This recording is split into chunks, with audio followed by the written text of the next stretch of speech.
שלום, קוראים לי ורדה. אני חליתי בקורונה. היו לי ימים מאוד קשים, עם חום, כאב ראש, איבדתי את חוש הטעם והריח, הייתה לי חולשה בכל הגוף, ומן הסתם גם דיכאון.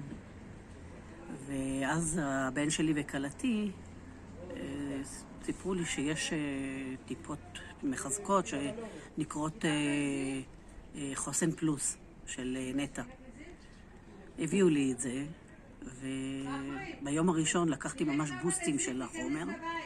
הייתי סקפטית. לקחתי כי המליצו לי, אבל הייתי סקפטית. קמתי למחרת בבוקר, חדשה, אמיתי. קמתי, המצב רוח שלי השתנה, הייתי חזקה יותר, חיונית יותר. ממש הרגשתי השפעה של החומר הזה. אני ממש רוצה להמליץ לכם עליו.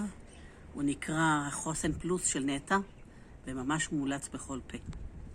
תודה לאיציק.